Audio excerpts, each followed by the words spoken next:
Écoute, je suis parti parce que déjà c'était le bordel. Voilà. On voit s'imaginer la descente et voilà, à un moment, j'ai quitté le navire parce que voilà, j'ai envie de vivre. J'avais envie de vivre au soleil, j'avais envie d'avoir une meilleure qualité de vie. Comme tu dis, il y a le climat, dans l'insécurité, voilà, la situation. C'est vrai que en France, on a le droit de grève, on a le droit de choses, mais on est toujours pris en tenaille par rapport à ce système-là. En France, on est un petit peu trop materné et protégé. Et, les gens, ils aiment ça, ils aiment ce confort-là. Dès qu'on sort un petit peu du truc, ça y est, c'est des grèves, c'est blocage de pays. Et moi, j'ai pas envie de ça. Je sais pas combien de trucs me reste à vivre, j'espère longtemps, mais voilà, j'avais envie de vivre au soleil.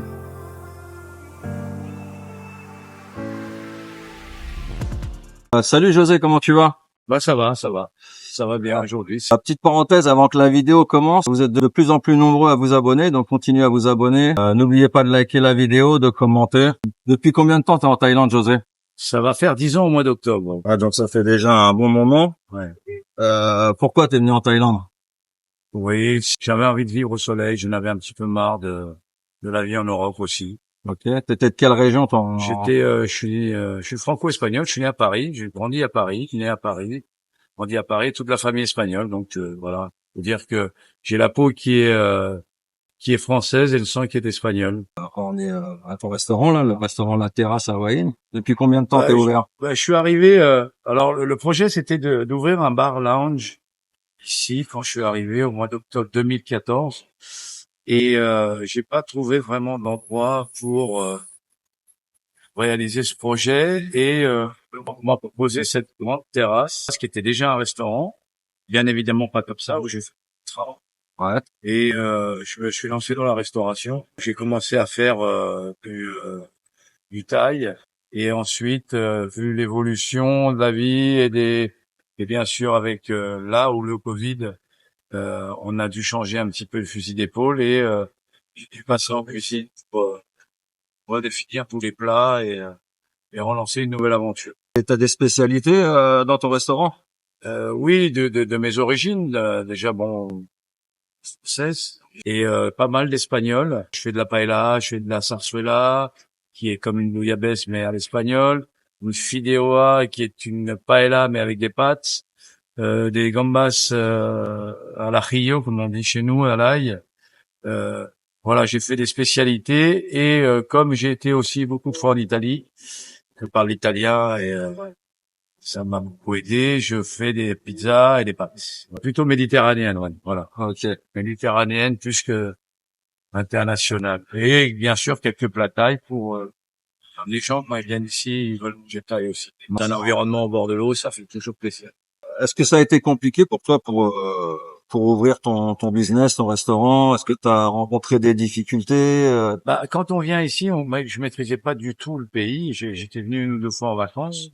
Le plus dur, c'est de comprendre les règles et les lois d'ici.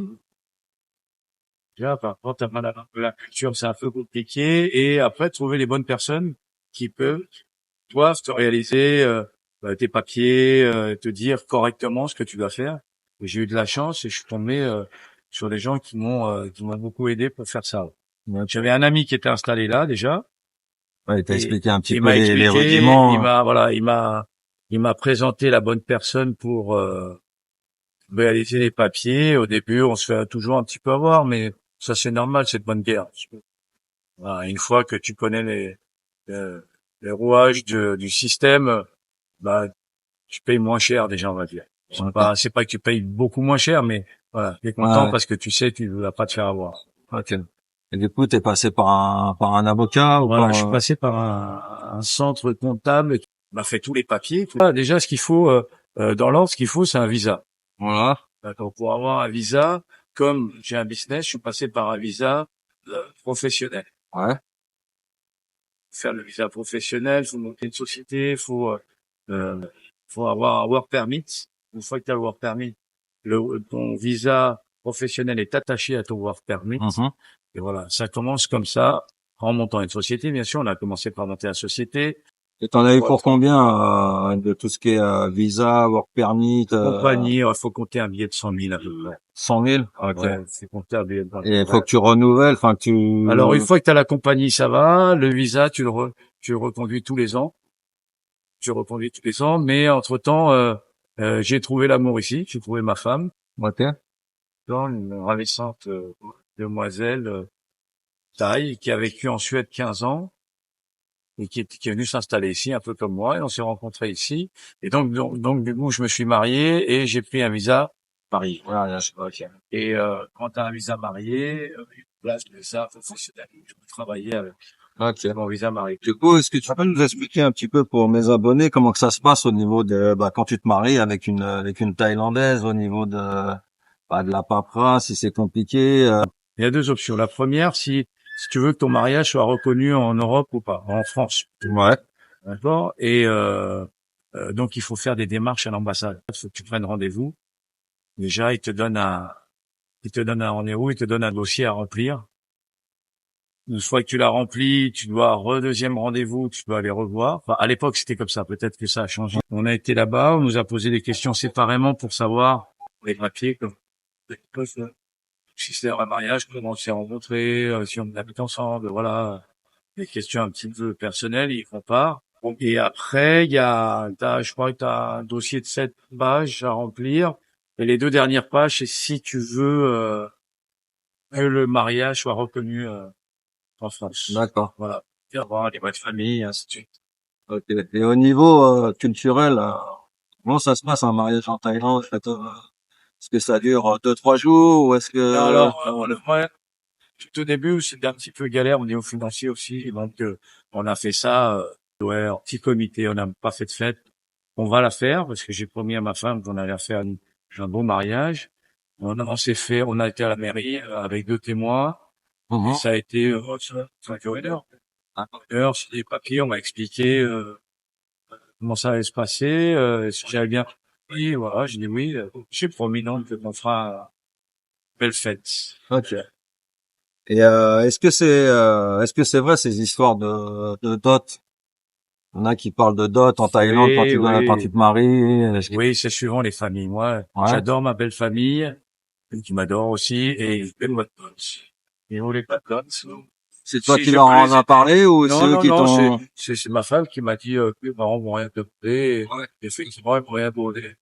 Et si je peux les aider de temps en temps, je les aide, mais sans aucune demande de leur part. C'est la relation avec mes beaux-parents qui se passe très bien.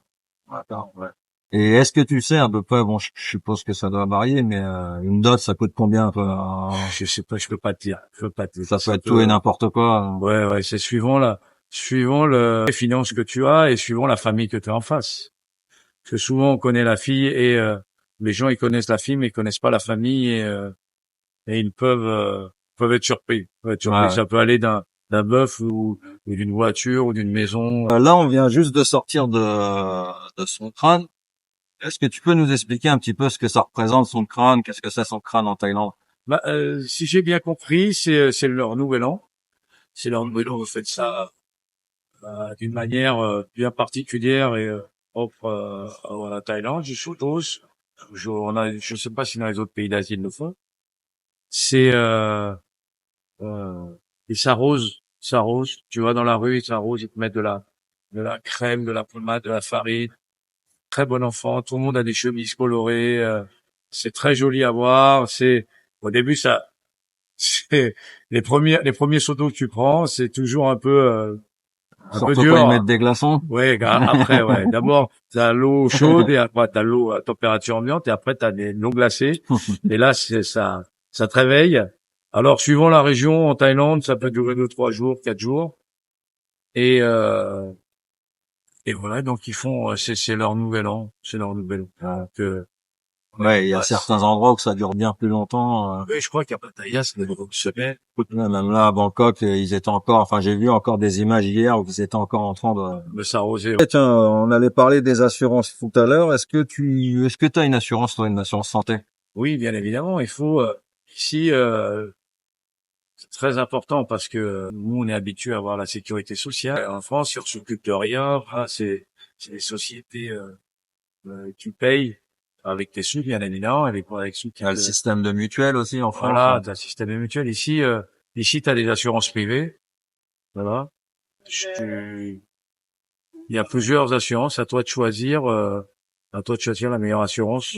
Toi, et par rapport à tes moyens, parce que, bien évidemment, on arrive à un âge où plus t'es vieux, plus tu payes. Ouais, c'est ça en fait. C'est en Voilà. fonction de l'âge. Plus t'es âgé, plus c'est cher. Voilà, c'est ça. J'ai appris que, je crois qu'au-dessus de 75 ans, il n'a pas beaucoup de stations. Ouais. Donc c'est un peu compliqué, ça. Mais moi, j'ai pris le système d'être remboursé que si je passe une nuit à l'hôpital. À partir de là, je suis remboursé. Si j'ai une petite grippe et je vais voir le médecin, je suis pas remboursé.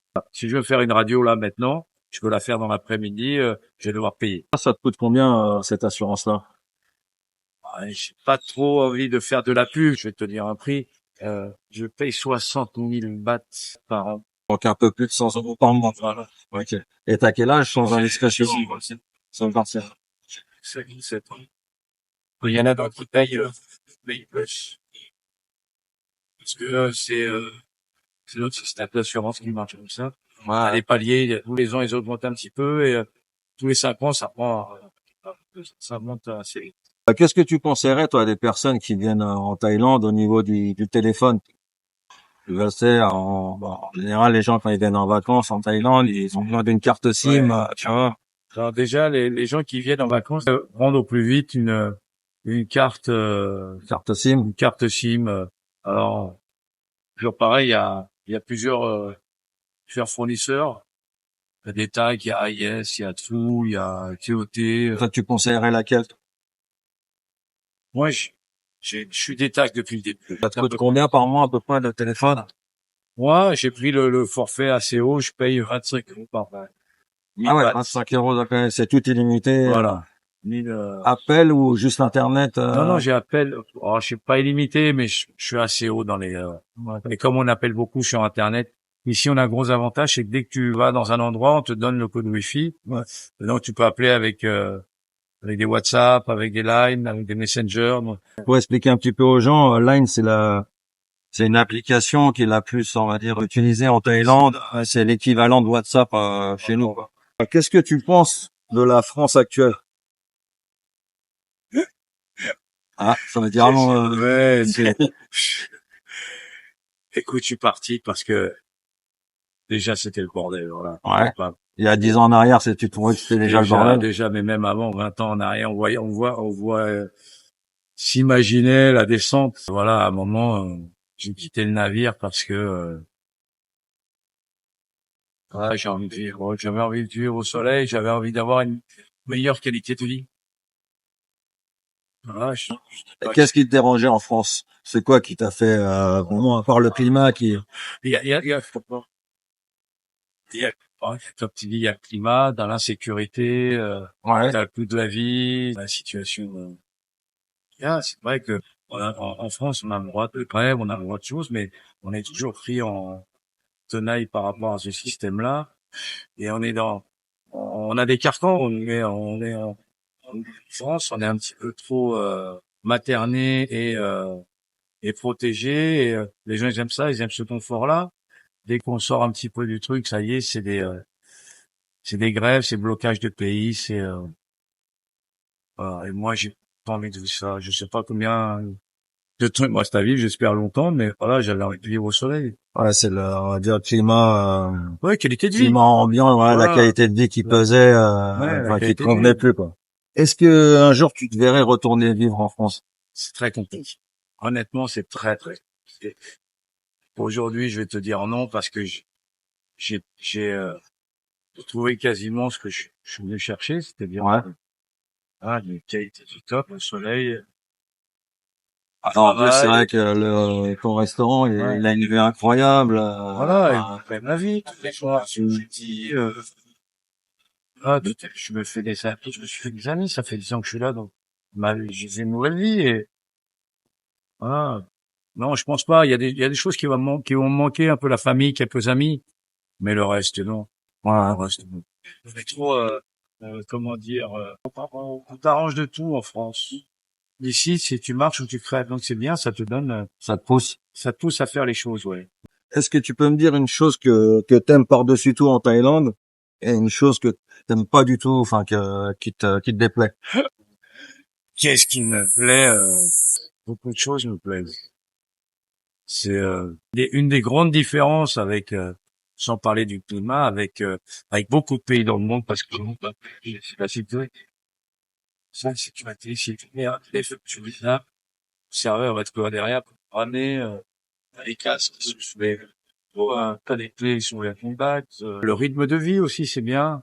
Voilà, il faut s'habituer, hein, t'as 12 heures de jour et 12 heures de nuit, hein, toute l'année. T'as un niveau de vie qui, c'est bien. Tu peux vivre correctement, tu peux aller manger très souvent au restaurant, t'as pas à te soucier de tout ça. Et après, un truc que je ne supporte pas en Thaïlande. Oui, dans le travail, peut-être, oui, euh, bien évidemment, les Thaïs, protègent ce peuple, l'État thaïlandais protège ce peuple où, il y a beaucoup de, travail où on n'a pas le droit de faire. Voilà, il y a d'autres choses. On met un petit peu les bâtons dans les roues, mais pour protéger le travail des Thaïlandais. Travailler, on nous empêche de faire ceci, de faire cela. Si mais parce que ça change tellement vite. C'est tous, tous les travaux que peuvent faire un Thaïlande. C'est-à-dire que moi, je peux rentrer en cuisine, je peux faire un plat européen parce qu'eux savent pas le faire. Ouais, Mais j'ai pas le droit de cuisiner de la Thaï. ouais, ouais. Voilà. On me service, normalement, je ne dois pas le faire, parce qu'un Thaï peut le faire. Voilà. Et, bon, alors il y en a qui ça va arranger parce qu'ils font rien, ils ont rien à Parce faire, que ils font rien. je Mais crois que justement quand tu as ton visa travail et ton permis de travail, je crois qu'ils te donnent une liste justement ouais. de choses que tu as le droit de faire et des choses que tu pas le droit de faire. T'as surtout une case dans ton permis de travail, ce que tu as le droit de faire. Deux, trois lignes. Un truc qui est sûr et certain, c'est que t'as pas le droit de toucher à l'argent pendant le service. Tu dois avoir un caissière, qui est nommé pour ce poste-là, qui euh, qui va te donner la caisse avec les comptes, tout en fin de soirée. Bien sûr, je touche à l'argent, mais à la fin. Bah écoute, je te remercie beaucoup, Je t'en prie, José. William. Et abonnez-vous. Abonnez-vous, c'est bien, vous dire de bonnes informations. On se revoit très vite pour une prochaine vidéo, les amis. Ciao, bye bye. Ciao.